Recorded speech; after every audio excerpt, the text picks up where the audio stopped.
the Byju's acquisition, huge limelight on the company. The company wasn't ready for that kind of limelight because it was really it was 18 months old, a huge amount of limelight, and a lot of holes in the systems and processes, right? I think it just kind of came in droves, and I was just correcting one by one, looking at everything and saying, okay, fix this system, fix that system, fix that system. So I think, I think the thing was that, I would say criticism was looked at to figure out how to make systems better. And second, I think during all of this time, I just kept saying, look, let's keep making the curriculum and the teacher quality better and better and better daily. That's the product that we have, right? So I had always had a separate team working on learning experience and teacher quality, and let's keep making that better and better. So I said, okay, even as we are fixing holes and plugging, I don't want the whole company to become about plugging holes. We should keep getting better at the same time. So I kind of kept I restructured very quickly, right? And restructured the company to focus on learning experience and delivery with as much intent as growth. This is Siddharth Aluwalia. Welcome to the 100x Entrepreneur Podcast. This episode is brought to you by Prime Venture Partners, an early stage VC fund led by Amit Somani, Shripati Acharya, and Sanjay Swami. Prime is often the first institutional investor in category creating tech startups in fintech, SaaS, healthcare, and education, such as Mygate, Neo, and Reco. To know more about Prime, visit primevp.in. Today, I have with me Karan Bajaj, founder of WhiteHat Jr. Karan, welcome to the podcast. My pleasure, Siddharth. Great to be here. Karan, before we start on the journey of WhiteHat Jr., I would like to know about, how you grew up, your family, and the background and the cities you grew up in. My father was in the army. So obviously we moved around quite a lot. So I changed about 15, 18 schools in my 12 years of schooling. And much of I was living in Assam to Ladakh, Jabalpur, or Delhi, almost all parts of Northeast, West, South I covered during my schooling period. So essentially that's how I grew up. And I think that has been a very enduring influence in my life because even after I started my career, I moved around a lot myself. I think probably part of it was the restlessness that always was part of the childhood so I also chose a very similar path unconsciously. I kept changing locations, jobs, careers, vocations, so I think that's probably influenced a lot of things. And tell us about, your journey as a professional before starting WhiteHat, your education and how it shaped your career. I would say, two parts, and I spent almost a decade on each in my own way. Part of it was my professional path. So I went to IIM, and after IIM, I joined Procter & Gamble. After Procter & Gamble, I went to Boston Consulting Group. Then I lived half of it in India, half of it outside India, and worked basically in consumer packaged CPG companies, P&G, then Kraft, before I became the CEO of Discovery Network in India. And parallelly, I was saying the other part of my life, which was going very active in parallel, was my writing. And as a consequence, so I wrote 3 novels and, to progressively first in India, then outside India. And I took a lot of years off to actually focus on my writing. So in just before I was the Discovery CEO, for example, I'd taken 2 years off full time. And I was living in New York and, trying to write my novel and get it published. Then, and then also prior to that, I'd taken multiple sabbaticals to travel, to write, to do yoga and meditation. So I think that there were 2 parallel paths that were happening in my life. My professional career was ongoing, but then I'd taken a lot of time in the middle, almost 4-5 years, to really perfect my writing and my other parts of my life. So, when was the first time that you started taking off breaks in your professional career? The first time was I from business school in 2002 to 2008. I was with P&G, Procter & Gamble, and I didn't take any breaks. I left Procter & Gamble to travel, and that's the first time I took a break. I traveled for a year in 2008, and I lived in South America for 4 months and Eastern Europe for 4 months and Mongolia for 4 months. So that was the first time I really decided to backpack and travel. And what was that desire that made you start writing and then take it seriously? the first time it was like not as much a desire for writing as much as it became a natural consequence of living what I thought was a very interesting adventure, an experience that I thought that many people should do. Right. So, for example, I felt like this idea that you could leave your job and travel for a year, for somebody who has a typical average person doesn't come to your mind. And I was as I also had the same path as everybody else. So I didn't have any family money or anything like that. So but I found that experience was incredibly rich and really transformed me, right? Made me think of the world as very boundaryless. I was traveling in backpacking in Brazil, and that time in India, not too many Indians were traveling there, and they hadn't met Indians, and I couldn't speak the language, I couldn't speak Portuguese at all. But I really found a very boundaryless kind of world emerge for me because of the travels.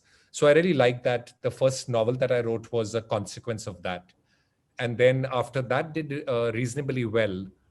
I wanted to write a second novel, but at that point of time, the surprising thing was that when I started to write a second novel, I realized that I had nothing to write about, right? So I think the great part about doing one creative activity well, whether that's a startup or a novel, is that it takes all of what you have as a human being, I guess, and you pour it into that creative activity. And after that, in a way, the well runs dry.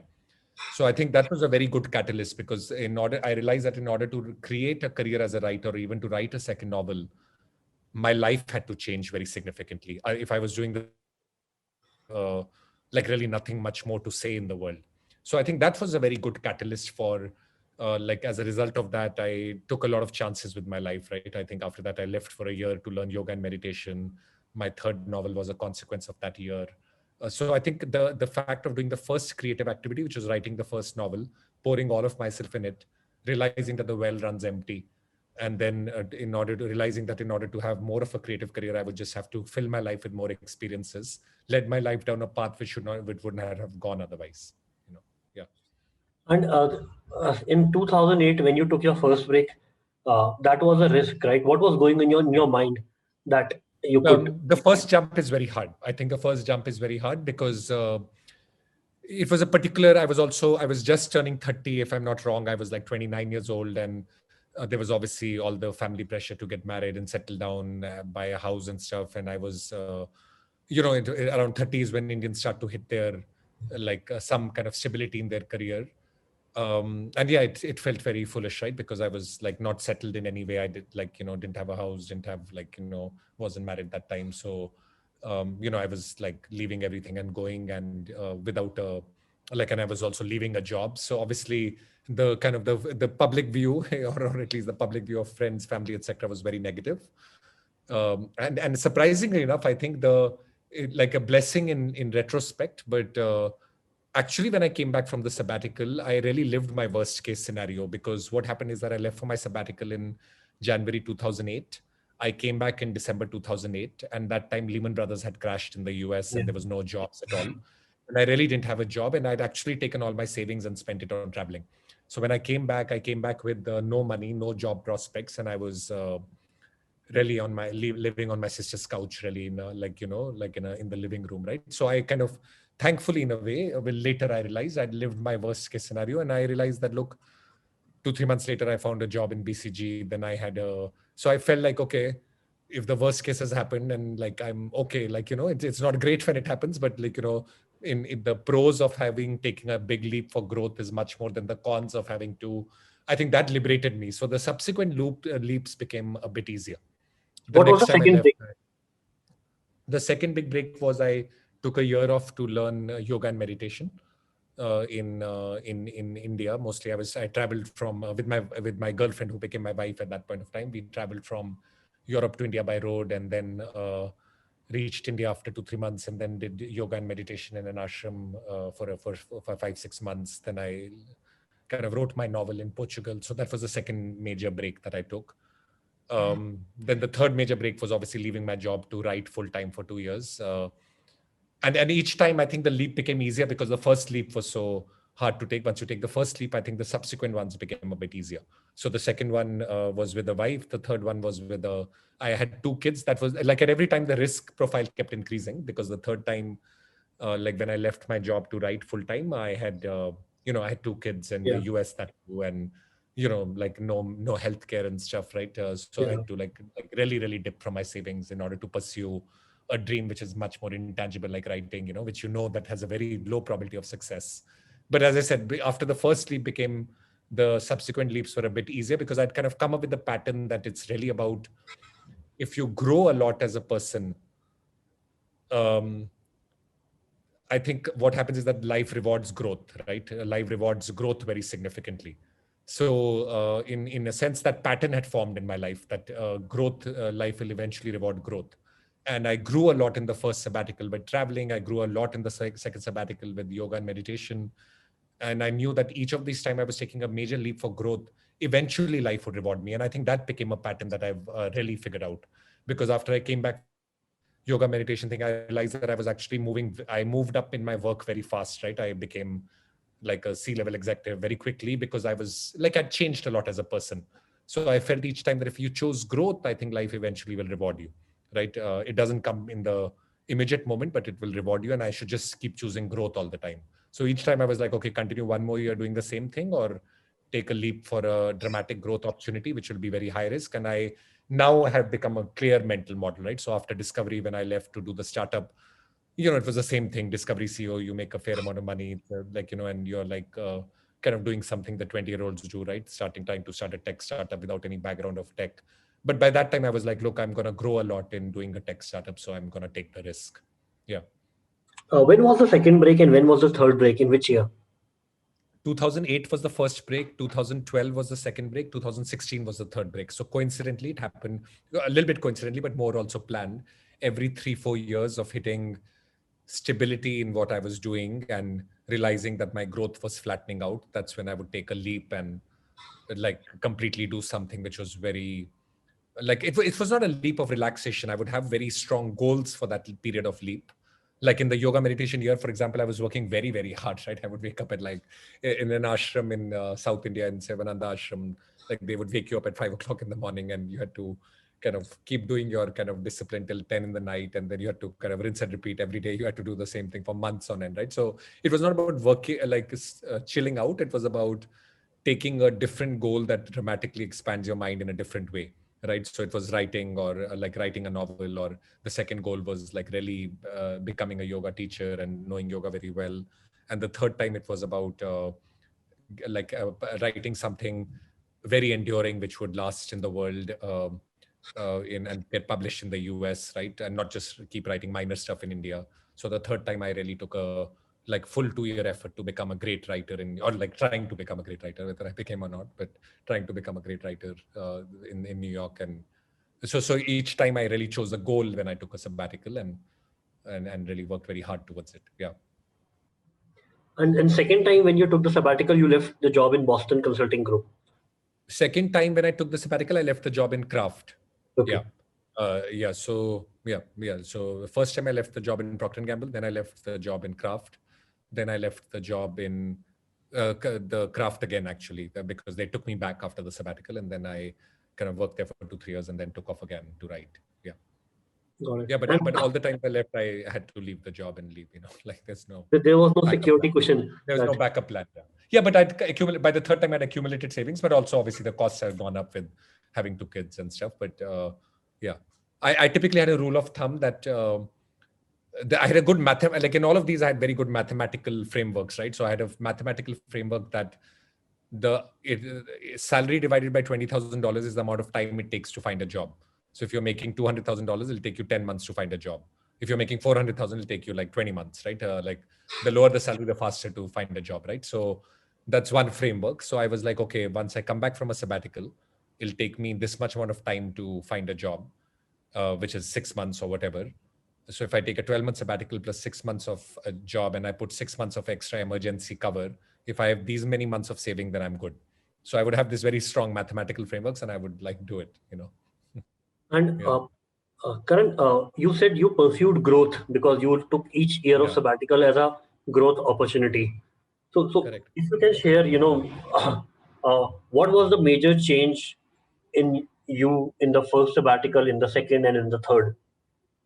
Yeah, very significant changes, right? So very like in a way measurable changes, if you will. The first sabbatical, I think when I traveled a lot, I like had this very strong sense of feeling that I would like that the world is very boundaryless and my world will be very global.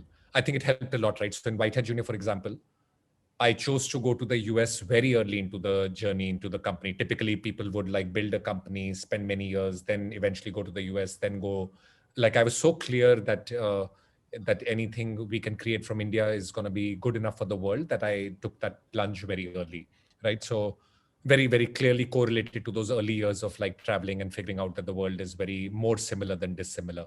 I would say the second time, which is to do yoga and meditation, it's been a gift, I think, for all my life. I think the productivity that I had as an individual has significantly shot up after like the spiritual practices, right? So I was just very much more productive, have been more like, so I'm a 40-year-old entrepreneur who can just keep working all day, right? I don't like feel any sense of fatigue. And I think that's been an energy that's helped throughout. And then the full-time writer experience was very good because I failed very dramatically in that. So for 2 years, I wrote a novel that was rejected 60, 65 times, 61 times totally by every kind of agent, publisher. And I was very perseverant. I kept going after it. So I kind of, again, created a clear mental model that, look, if I pick up something, I just have to keep at it every day. Right? As long as I just show up every day, I'll eventually make it I'll eventually make it a success in some form. So I think when you start a company, maybe it's just like full of failures, as you would know as an entrepreneur, right? There's just like mini failures and mega failures. Like there's just like so I was just very, in that period, I was very calm that all I have to do is to just keep coming up every day. And like, you can take a blank page and turn it into a 300-page novel and eventually publish it after ups and downs. And I'll take a company which is an idea right now, and I just have to show up every day and I'll turn it into an organization. So that's how, yeah. After your second sabbatical, you grew leaps and bounds in your corporate career. Correct. What was the reason for that? Like, how did your inputs in your corporate career change dramatically? Um, See, the thing is that so the year that I spent was heavily like I'd spent about 6 months in an ashram, 3 months like I guess traveling from Europe to India, then 3 months. So I think the biggest thing that happened was my life was very bare in that period, right? So very bare in the sense like when we traveled from Europe to India by road, we just chose the cheapest mode of transport, right? We didn't take any flights. So I was living in roads and hostels and stuff like that. In ashram for 6 months, you are like living in a dorm room with 60 people. There is one bathroom. There's like cold showers, if at all, right? So it's very austere. So I think the austerity has been very good after that, right? Because I think with austerity, what happens is that there is this strong feeling that you have that you need very little to live. Right, you have this very kind of like it just gets established, right? Though everybody knows that obviously in theory, but it just gets established that you need very little to live on, right? Because if I could live for months on in an ashram with nothing really, I think that really liberated me. So I think when I came back to work, I was always just doing the right thing, right? I didn't care about my movement up in the world. I was just in the moment doing the right thing. And I think that has a huge effect, right? Because you just do what the right thing for that particular thing is without caring about I was in the moment doing the right thing for that point of time. And I had this clear sense that when it's no longer the right thing, I have full freedom to leave and the ability to leave because I just don't need much at all. I think it's helped a lot subsequently also, like leaving Discovery to form a startup. Every time, I think that framework has helped a lot, that you need very little to live by. And during the phase of writing, right, it's a tough job. People, I Yeah, think, don't relate to writers very much, but it's a tough job getting a very book tough. out, right? Yeah, Publishing is way harder, but even yeah, writing a book day in, day out, yeah, right? yeah. What was the kind of self doubts that you faced during that period?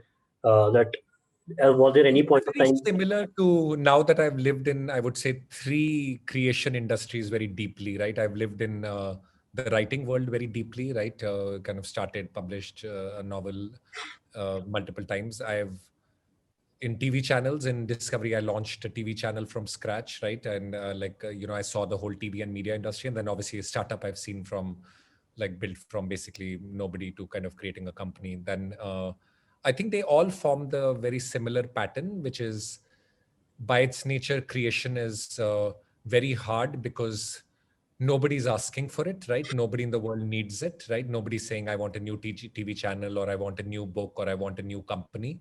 So by its nature, the barriers of really penetrating consciousness of people to to even get acknowledged that there is a need for them for that particular thing is very high. So as a result, the success rates in all of these industries is very low, right? All of these industries I've seen is that they follow surprisingly a very similar pattern, where 90% of will fail.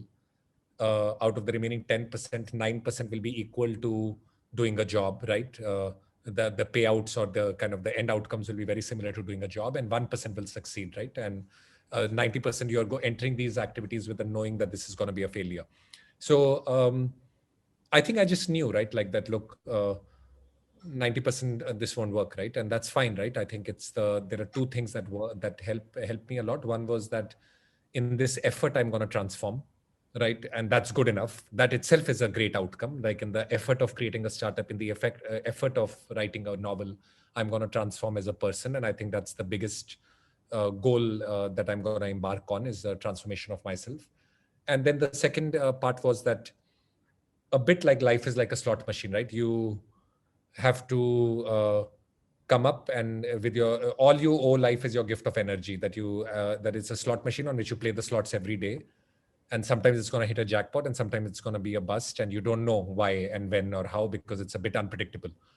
So I just knew that, look, all I owe my life every day is the gift of full energy, and play the slots every day. And that's all I can do, right? I can never think of the output, because it doesn't, like, so my first novel was written 3 months part-time. It was a bestseller.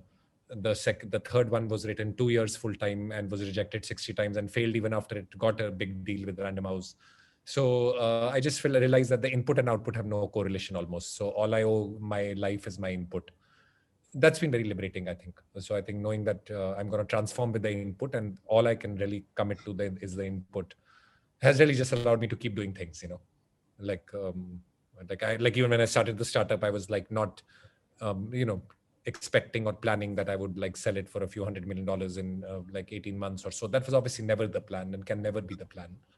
But I knew that I would transform in the process of creating a tech startup, and be, like, you can't complain about the output. You can just think about the input. Yeah. And growth is never linear, right? Growth. When did you start to realize that as a person that Growth is never linear. Yes. I started to realize that when, I think there was a moment of time when I was like, I accepted, right? I was 31 years old. I was sleeping on my sister's couch, right? And everybody around me was like buying houses and sending pictures of their first kid. And I don't know. I think there was a realization when I was on that couch that, look, like my destiny will be different, right? And it's fine. I have to accept it that, look, I can't be envious of people with a output which I haven't valued and I haven't worked for. So it was very easy at that point of time to feel like they were all my batchmates from engineering college and IIM, and they were all reaching like milestones, right, that the world values, and I was like kind of nowhere close. And I think I was just kind of at that point of time quite clear that, look, I'll have to like measure life by my own milestones, right? So I think that was very liberating, because after 31 or at that age, I just stopped caring about who's reaching where. I would be very clear in saying that for the first 5 years after I would really think about stuff like that, on who's where and where am I. And I think after that, I've never really even thought who's where, right? Like I'm just feel that you have to follow your own, your own kind of inclination, your own dharma, if you will. Yeah. Karan, I'm going to ask a very personal thing, and feel Yeah, free of course. to say no. Yeah. No, please. Yeah. Your mom passed away around 7 to 8 years ago. How did Yeah. that change you, shattered you as a person, or that experience altered you? So the thing is, I wouldn't say it shattered me as much as I was always very pulled to the Gita, the Upanishads, the Buddhism. I was very pulled to it from very early on. I would say from IM days, I was very pulled to all that stuff, right? But I was always reading about it. It was very theoretical. So when with my mom, she had a cancer and she really withered away as a body, right? Like she really went through a lot of physical decline. And I was with her a lot that period, right? In my sabbatical or whatever, I was like, I saw the body decline, and like saw how tough the end is, right? And I think that really put my somewhat meaning of life questions at the center. And as a result, I was very like immediately after that, almost I kind of decided to do this yoga and meditation thing for a year. And really, I was doing yoga and meditation to like, improve my productivity. At that point of time, I was really comfortable with the idea that I might become a monk, right? Really get into the severe practices of enlightenment and stuff, because I was very deeply kind of interested in this side, right? But then, I had different learnings from that period, and I came back to the world. But at that point of time, I was very committed to the cycle of birth and death, the meaning of life, really getting to the bottom of it intellectually, feel it spiritually. So yeah, so I think it impacted me to go forward in my thrust to go there. Yeah. And if you can share, insights from your meditation journey. You have been meditating for, I believe, 7, 8 years. Yeah, since 2013. Yeah. Yeah. So, Yeah. so at any point of time you became inconsistent, or what kept you consistent during that journey? I would say reasonably consistent. There was a period of time which was very deep. During that period, I was living in an ashram that was quite deep and long. But after that, since I've been back into the world, it's been a very consistent, like 30 minutes in the morning, 30 minutes in the night as a pattern. And I think that pattern has almost continued throughout. Helped a lot with other things because I valued that pattern so much that, for example, alcohol went out of my life because I knew that when I drunk, when I was drinking, then like the night meditation would not happen and the morning meditation would be very clouded. So a lot of things kind of like automatically happened because of that.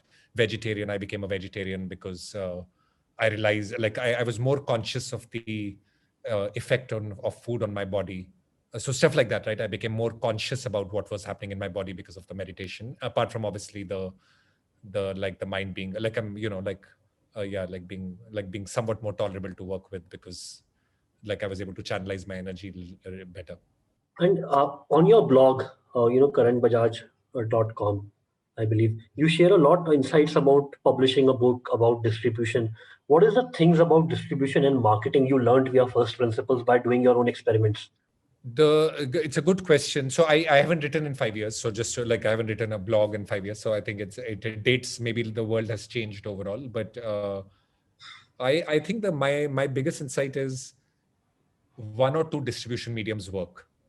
Once you figure out those one or two distribution mediums that work, you should go blitzscale on them, and just let go of everything else. So I think that like I in my writing days, I was like whenever I was like selling the novel, it became very clear that look, Amazon advertising is working, and second thing, this is working, right? Or two things would work, and I would just go and really spend my own money to scale them.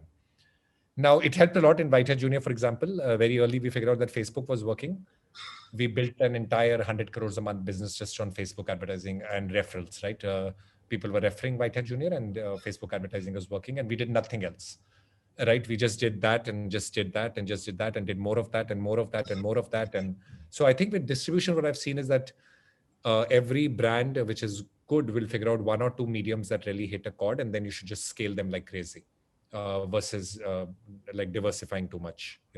And for your own books, you mentioned on your blog, let's say 5 years ago, that's what you mentioned, the last blog, that you did all your uh, distribution and marketing on Facebook yourself. You didn't take. Correct. Yeah. Yeah. No. I mean, I had a conventional publisher, obviously, Random House, HarperCollins in the first, then Penguin, Random House. So I had good publishers, and they did the best they can. But obviously, publishers are not going to be, despite their best efforts, they are not going to be marketing experts. Yeah. And so, yeah, you have to take it in your hands completely. And now coming on to the White Hat Junior journey, right? Among all the ideas that you wanted to start with, what made you stick with White Hat Junior? I think it was very, very mission. I liked the mission a lot when I first came up with the idea. I think the whole idea was that very, very personal for me. Like I had my own kids; they were very young, 4 and 2 when Whitehead Junior. I started Whitehead Junior. The idea was I had formed a clear framework that like my life changed after I started to build things. I wrote a novel, and then, as I said, my creative well dipped. I added more to the creative well. So I always thought that the first act of creation, the earlier you do it in your life, the more your life will transform. I wish I'd done it in 18. I wish I'd tried to write my first novel at 18, or And then I read some research around how kids peak in creativity at age 6. Then what happens is more and more rules and systems enter their lives, and they keep getting more and more system oriented, if you will, right? And creativity keeps going down. So it actually is very good research by George Land Benjamin from NASA that kids actually, if you take a random group of people, kids would test at age 6 would test in the top 98th percentile of creativity, right? Free forming associations, etc. And uh, age 35, they test in the bottom 2%, right? So what happens is that more and more as rules and systems enter your life, you become less and less creative, and you become more and more fixated on the right and wrong, the binary truths of life, yes and no, right and wrong. Uh, so I wanted my kids to build and create early. So when I read about early childhood coding, I was like, boom, right? This is exactly what I should be doing, because coding early really just makes kids builders, right? They can like put two and two together. They write this code, this thing, and they create an output, and they are transformed by the fact that they are like, they think that, look, everything in the world is an object that's created by someone, and I can make it too, right? And that's very powerful. So I think I really like that mission. It was about coding, and then as we went along, it became bigger about the fact that we could transform every subject through this mechanism. Yeah. So before starting WhiteHat Jr., did you yourself learn coding or teach your kids coding? My kids, yeah. So I started to kind of experiment with Scratch, Scratch Junior. Started to teach them, and started to, or like my 4-year-old, I started to and started to realize what the limitations were of not having a one-on-one teacher, right? Or not having a small group teacher, like self-learning apps versus teacher assisted. Like I was able to form some mental models around that. Yeah. Because I have a 1.5-year-old right now, and the biggest interest he has is in watching Baby Shark on YouTube. Knows the YouTube icon, and he knows it. And being a kid, back in 90s. So just sharing a personal anecdote, my father's business suffered a huge crash when I was 10, 11 years old.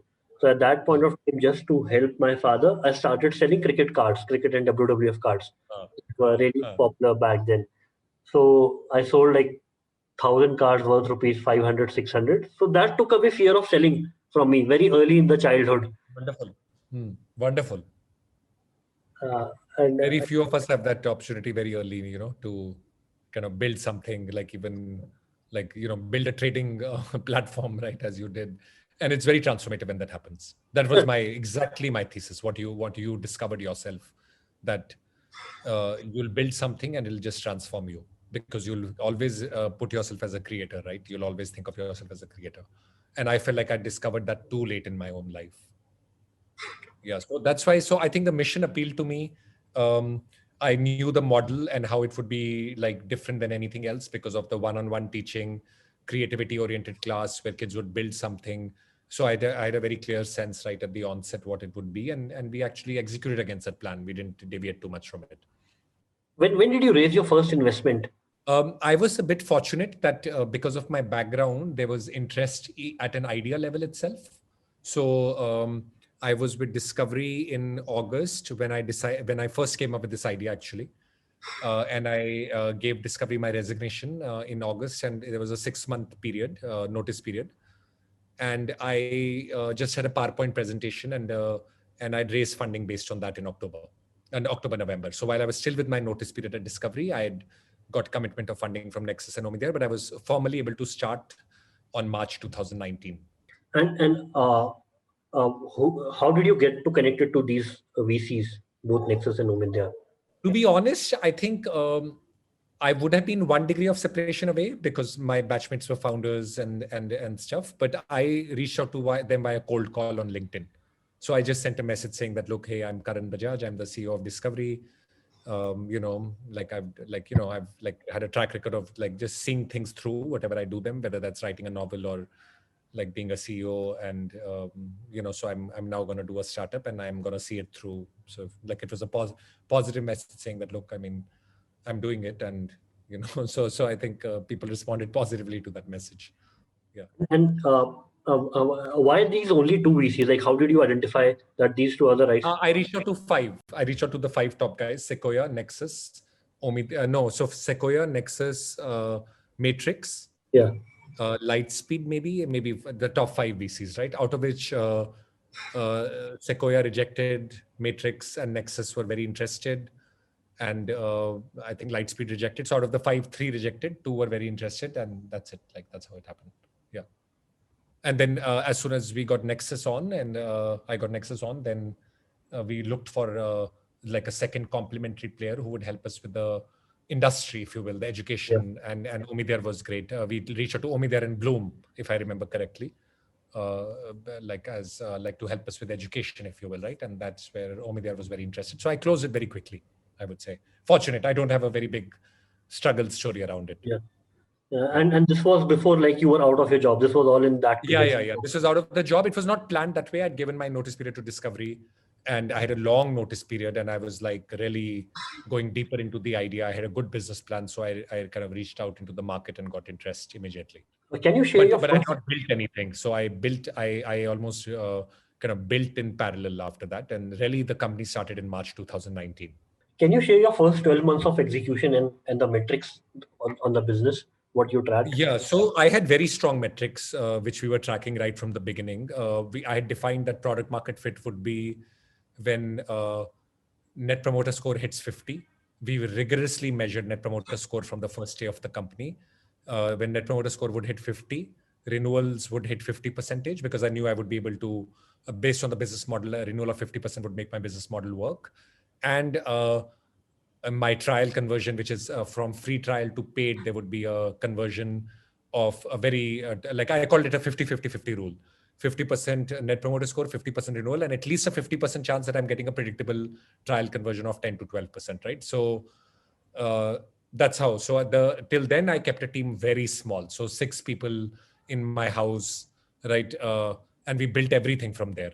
The moment I hit that, I turned into a different animal altogether. I just blitz scale like nobody's business, right? I just scale like crazy. So to give you a sense, I did 1 crore of revenue in about 1 crore per month of revenue in about the first 9 months with less than 20 people.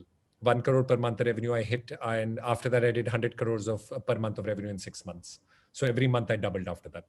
1 crore, 2 crore, 4 crore, 8, 16, 32, 64. I went up to 127 crores a month roughly in about 6 months time from there.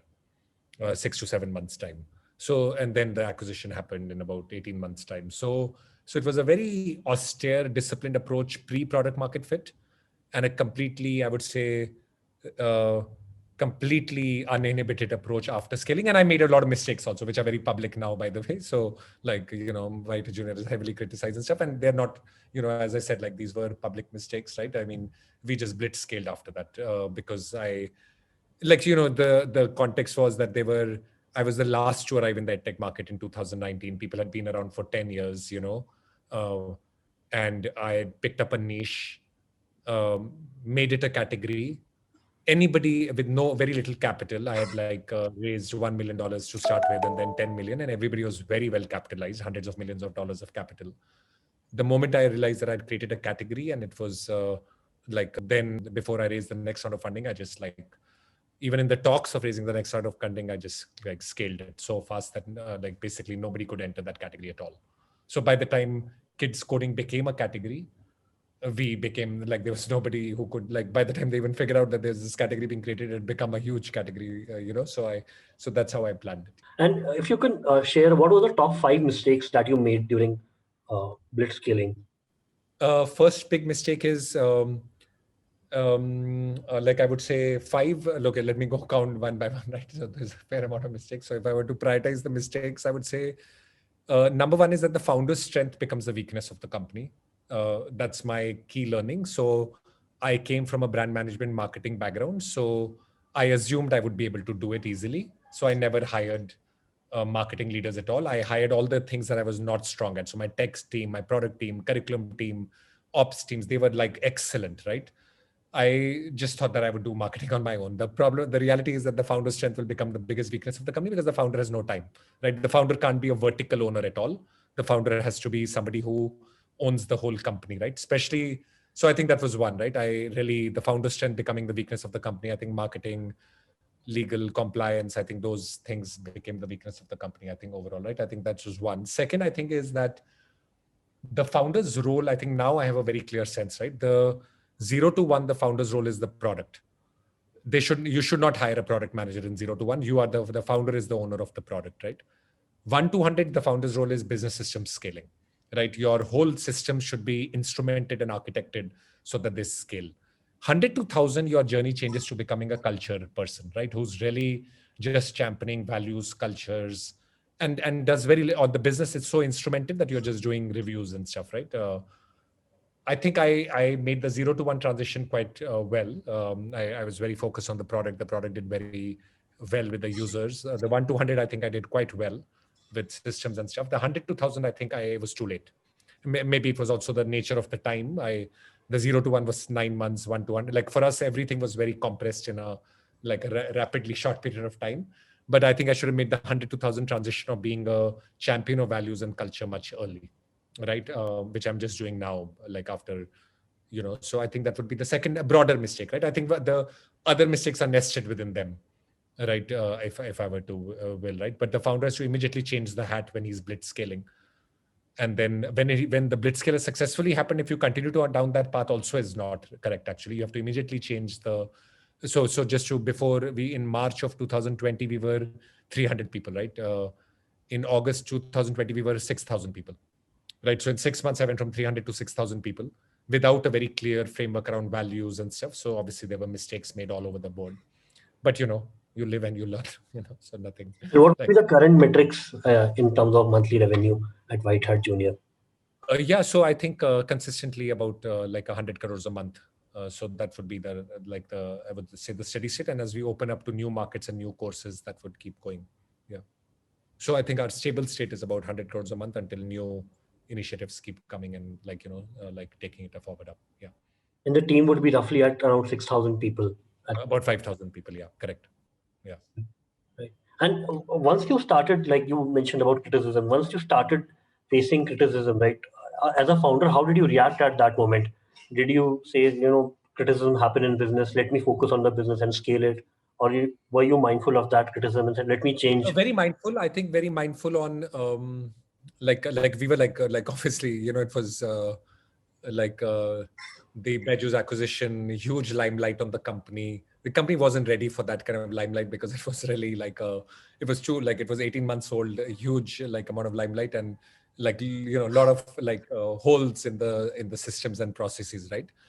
I think it just kind of came in droves, and I was just correcting one by one, looking at everything and saying, okay, fix this system, fix that system, fix that system. So I think, I think the thing was that, I would say criticism was looked at to figure out how to make systems better. And second, I think during all of this time, I just kept saying, look, let's keep making the curriculum and the teacher quality better and better and better daily. That's the product that we have, right? So I had always had a separate team working on learning experience and teacher quality, and let's keep making that better and better. So I said, okay, even as we are fixing holes and plugging, I don't want the whole company to become about plugging holes. We should keep getting better at the same time. So I kind of kept I restructured very quickly, right? And restructured the company to focus on learning experience and delivery with as much intent as growth and systems. So I was able to restructure the company to deliver on both the objectives of growth with solid systems and improving the product daily.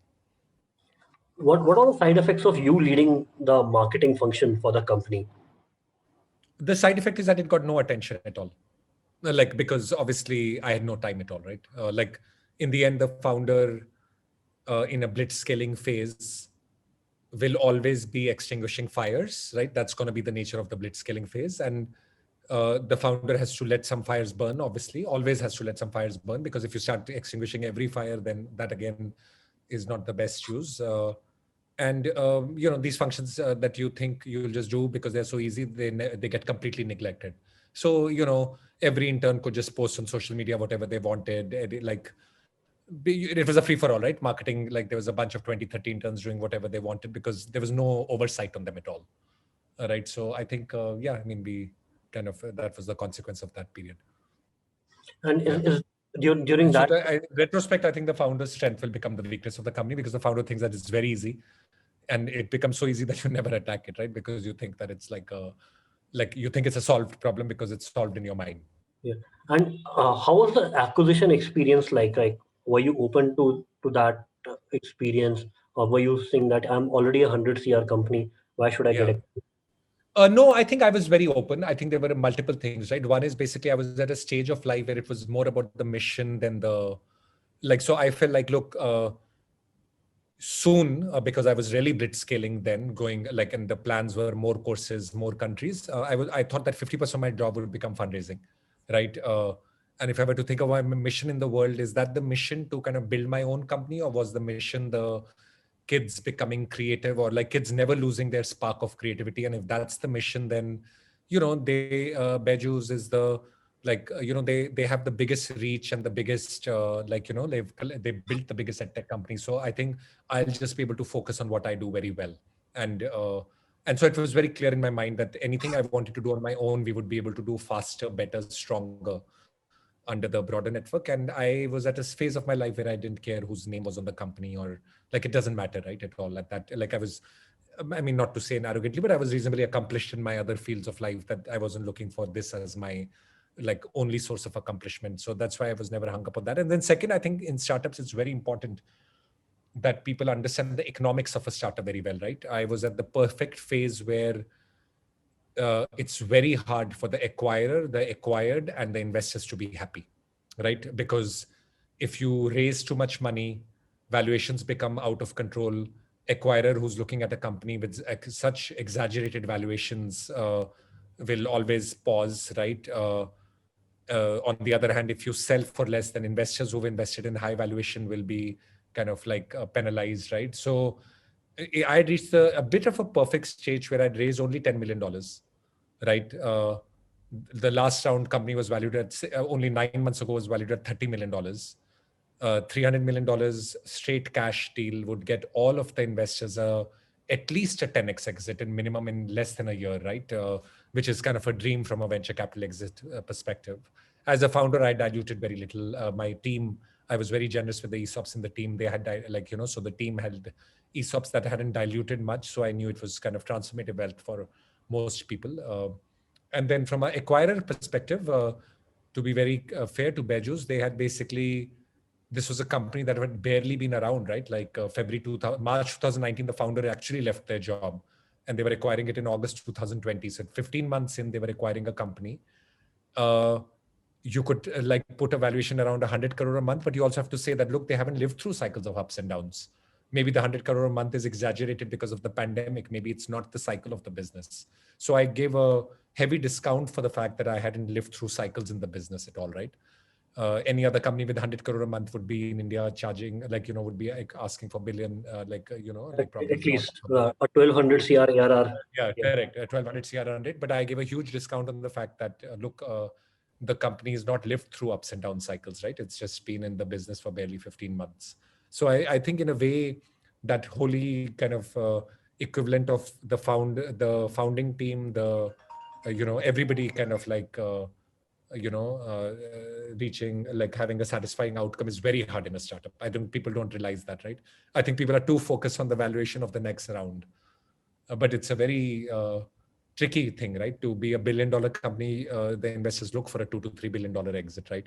To be a $3 billion company, you have to kind of scale up to that level in a very short period of time. A lot of choices get made that are not truly in line with what the founder really set out to do. So I was quite clear on that. Yeah. So it was actually a somewhat easy decision. Yeah. And how did life change after acquisition? Life change after acquisition, I said the relentless scrutiny on every moment was very new. you know, like like the scrutiny I got would have been the scrutiny that Discovery would have gotten after 20 years of being in business and setting up every system well, right? I knew how to run Discovery, but I was suddenly getting the scrutiny of a Discovery while being, still in too many patchy Yeah. things, right? I think, but other than that, I would say, I've learned to kind of, we obviously learn to live with that quite quickly. But other than that, I would say, no, it's been very pleasant, I think, to give Beju a lot of credit. He has a very boundaryless vision of the world, very similar to mine. But to give him even more credit, I think I developed that through travels and living outside India for almost half of my professional career. He's developed it sitting in India, despite coming from a small village. He's developed a very clear view that, that an Indian education company can and will go global, right? And I think because of that kind of alignment, I think we are able to do our things, right? He believes in the model a lot. He believes in the boundarylessness of the world a lot. So I think that's great. Yeah. And when parents criticize WhiteHat Jr., not all, like but some fraction of them, do you think the value or the mission you set out to is getting accomplished, or has the business taken over that value or the mission? I actually think very few Whitehead Junior parents have and I would be very open and would be very open to their criticism, but I would actually say the net promoter scores of Whitehead Junior are really unthinkable, right? I mean, I'm in my second year, like full and scaled, and we've gone from 50 to 70. Typically with scale in a services model, you actually decline. And we've been so religiously following this NPS metric that there was only kind of 1 month in the middle where it had fallen to 41 after all the negative backlashes and everything, and people weren't proud to be associated with the company, right? I would say I've never seen we track it rigorously. I think we've through all of the distraction, we've just kept focus on delivering a very good customer experience, the creativity of the curriculum, the teachers, empathy and compassion, right? I think we've kind of kept very faithful to that overall through all of this period, right? So I think in that way, I haven't had to worry about that contingent much because we've really delivered on that, on every promise we've made on that front. And I track that as a KPI, almost NPS monthly, class ratings hourly, right? Live dashboard that I look at every day, right? That commitment of a great class, like a great project after class, should never go down. It should keep getting better. So yeah. I think one thing which is not highlighted much is uh, that you have all teachers which are female, right? Yeah. And Yeah. this has become like, and maybe some of them have gone dropped out of work. They have come back again Correct. into work, right? How many of these would be in number today? Who are 11,000, well, north of 11,000. Yeah. wow? So And they were 11,000. like amazing. Yeah. Yeah. Incredible, hugely qualified, educated women who didn't have a voice in the workforce because they obviously, women in India have to choose the or, right? Either go out of home and travel long distances and like the safety in big cities versus we gave a bit of an and, right? They were very qualified and they had the ability to express their qualification at home to kids all over the world, right? And that's why the decision to go global very early was tremendously useful because they wanted to do the night shift, right? Because they wanted to, it was not even a shift, right? They chose to open hours in the night to allow kids from all over the world to take classes because it meant it was the right thing for them, right? They had families in the morning and then they were able to, and there are just so many stories of how they've become independent and because of that. So I think, yeah, no, that's been very powerful. Yeah. One, please feel free to answer or not. One criticism, and which was very public was that there was 1 crore jobs which were being advertised, that kid who had gone through White Hat Junior coding programs got 1 CR jobs, naming Wolf Gupta, and then you had to take back that campaign. Like, how did this pan out? Like, I would say, let me put it like I think you have to remember the context, right? We are talking about like 1,200 creatives on Facebook, out of which 6 or 8 creatives out of 1,200, or maybe creatives, uh, which are social media creatives that somebody thinks it's not that there's a claim that this kid has made 1 crore out of WhiteHat Junior at all. I think there's an intern who has apparently in his mind a very fun idea that there should be a Wolf of Wall Street. There should be there should be a Wolf of Wall Street kind of a kid who does great with coding. Okay, I mean, bad sense of humor. Okay, fair, completely. But to treat it like that this is a claim that has been made in marketing like it's too everything was so overblown and exaggerated, right? The reality is that yes, definitely creatives like that, we should have had a rigorous compliance and legal mechanism for creatives like that to not go on Facebook, social media, or whatever. And I think that's the failure, right? Not having the a strong enough legal compliance mechanism. But out of like 1,000 creatives, like we're talking about 8 creatives, I mean, that's like a small proportion of what the company's talked about. That too in context of a humorous campaign. It was so overblown that look, this, that, I mean, I was like, okay, like got it, mistake made, identified, fixed. I mean, but it doesn't represent 92% of yeah. creatives, and it doesn't represent the fact that 70% of revenue comes from referrals and people telling other people, and the fact that like 100 crore a month business in India has been created with no capital, or like at the time of acquisition, I had $14 million cash in the bank when I'd picked up $11 million, because word of mouth was spreading and referrals because the product was good. But like, again, in the noise, it just feels like, okay, they've kind of put some like a whole deceptive advertising, which has led to like but it was really so overblown, like a few pieces of creative. But having said that, they weren't correct, like there is no like denying that. But I'm just saying that like proportionality has to be kept in mind on the overblown nature of criticism versus the actuality. Having said that, we fixed a lot of that, and I think like I've cleaned up to a level that like we don't have any like we have a Six Sigma process, right, as much in the ops side as there is on the creative side. Yeah. And as a country also, you know, we when we criticize, we criticize in masses, be it cricket or anything else.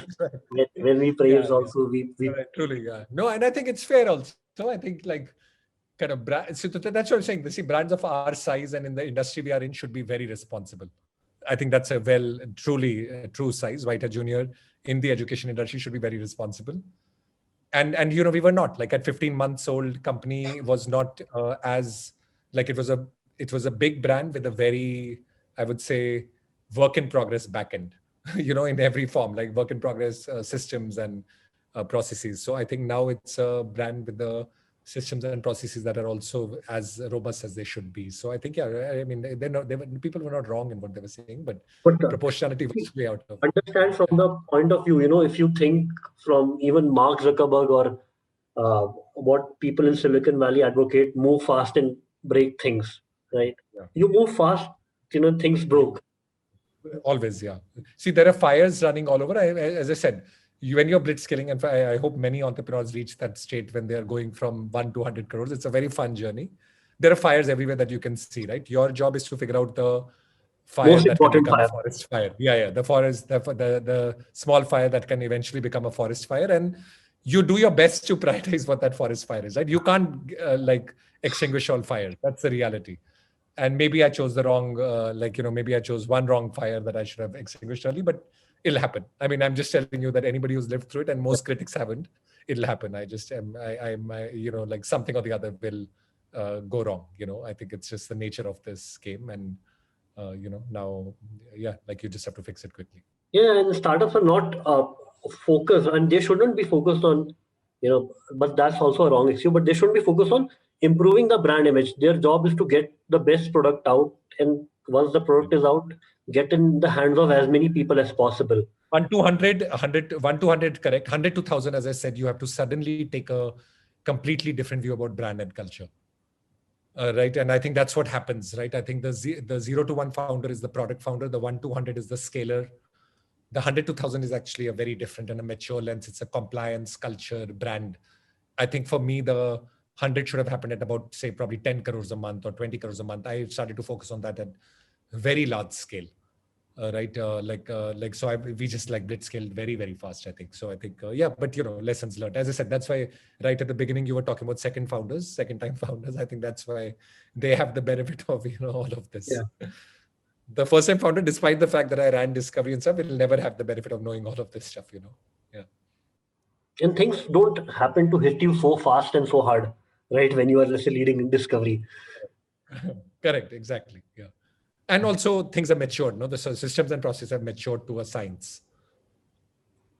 And also, like by the time I came to Discovery CEO, I didn't have to set up the quality process of getting TV serials on air. That process was set up, right? I had to execute and scale that process, but was set up. In this case, you are setting up and scaling and executing at the same time, all of that. yeah. And also, so one last thing, around the criticism aspect, right? You first, the WhiteHat Jr. first uh, did a case on Pradeep Punia for 20 CR and then took back that case. If you can share, if I that's okay. think, I mean, like I'd rather not share on too many stuff on the judiciary side. I think, I think that's the one area I would just say is because it's like a judicial thing. I won't want to like say something that gets misinterpreted overall. But in general, as I would say, like, overall, if I were to look at the learnings of the whole like experiences and stuff, I think, like mistakes were made, mistakes were corrected, and and like I think, yeah, like I'm really positive about the next phase of the company. Yeah, So and now, I feel fortunate that I lived through all of this because yeah, it's really a transformative experience as an individual in its own way. Yeah. in fact, even if you have seen the movie Social Network, right? Yeah. That A scale of long time ago. scaling. Yeah, correct, Uh, exactly. Yeah. Mark Zuckerberg was criticized so much, right? Because that became legendary, right? Uh, it's, Yeah. when you are scaling so fast, there are a numerous amount of things can go wrong. And founder being a human, right? He can be right on so many things only. So that I think Silicon Valley is more forgiving. uh, Or maybe is it that guy? Yeah, could be. yeah, yeah. Karan, if you have to write, your next book about the journey of WhiteHat Jr., and what, and you have to divide the first 10 chapters. What would be the headings of these 10 chapters that you would want to aspire to imbibe in every entrepreneur? Oh, you mean so the whole journey into 10 chapters? And Yes, yes, and each no, as I chapter. said, I think that the three phases are 0 to 1 obsessive product focus, right? And not scaling in that period at all. Not like just being what I call what is the famous term is the ramen profitability, right? Which is living on ramen or noodles, right? Which basically means really very bare bones structure, uh, like very low salaries to people, very low office space, right? Really, till you figure out that you've reached the one phase. And I think the 1 to 100 phase should be very unapologetic again. Like in the 1 to 100 phase, you have to be relentless at scaling, and in that, like ops, business systems, hiring, like just go crazy, right, at that phase. And then like at that phase, you should be like fundraising aggressively because that's your moment in the sun, right? If you figure out the 0 to 1 model, then the 1 to 100 model. I've seen so many people blink during that time, right? I mean, before me, there were live learning models, right? And I didn't see them hit that scale because I don't know what they like, why they weren't. If they'd figured out that journey, they should have just scaled. And then the 100 to 1,000 phase, as I said, you just have to wear a different hat of brand, culture, compliance, legal, and really make that transition. So yeah, so I think within these journeys, I think they've been learnings. I think my one other big learning that I've seen, if I were to really look at where I've seen other founders go a bit wrong, or what I see in front of me, because I was the, as I said, the last to come to Edtech, right? There was very established players already. I've seen that the 1 to 100 phase was not executed well. The blitzscaling was not done well. Second, I think there was too much focus on building products without knowing what your real core competence is. So, for example, building your own video platform for a live learning company is just like, in my opinion, it's the worst thing you can do because there's a solved problem with Zoom, and so many people have solved the live learning video problem, right? Your problem to solve is content and delivery with the teacher, right? For example. So I didn't build any products at all that I didn't think was my core competence. So we used coding platform code.org, we used a video platform off the gate, Appear, Jitsi, Zoom. We used we just use platforms that exist, and we really believe that our job is to create content on them, right? They are providing the blank canvas, we'll create the content on them, and then we'll make our teachers better and better daily, right? And I think that's what I see, is that there's a lot of like building products that are not needed for us. A small startup should be very focused on what is your core competence and only build that, and try to outsource everything else, right? Or outsource, or use off the shelf products for everything else. um, yeah, I think that's a thing. And then the 1 to 100 phase, again, my biggest learning is the rhythm of metrics, really having the metrics. Like, for example, I think even now, it's been 3 years into the, or maybe 2.5 years into the company now. There is a practice that we had at 10 o'clock in the morning. We would look at all the metrics, 10 to 11 o'clock for the day that went past. And I still do that daily without a break, right? We look at how many people signed up for the trial, from which medium, what was the classes completed, what was the conversion. So we have like 20 metrics that we track daily for each market. And I still maintain that rhythm of tracking that monthly for like a daily. And I think that's the, whatever gets measured gets managed, right? So the management was very strong because the measurement was very strong. And then I think, as I said, the 100-2000 journey is really investing in the founder becoming a culture champion and really like wearing that side of you and taking dedicated time for that, which is very hard to do when you're always busy in execution. If I have to just point out at one thing, what would you say that one thing changed in Karan after this experience of building, creating WhiteHat Jr.? Very good question. Very, very good question. I think one thing,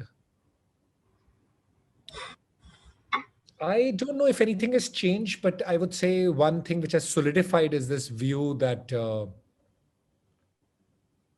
you just need to show up every day with full energy and play the slots, right? So, like, which means that that's like, I feel like you just have to show up every day. That's it. Like I've lived through thick and thin here, right? Through like in a 2-year period, I've lived through kind of starting, booming, busting, boom, bust. Like I've lived through everything, right?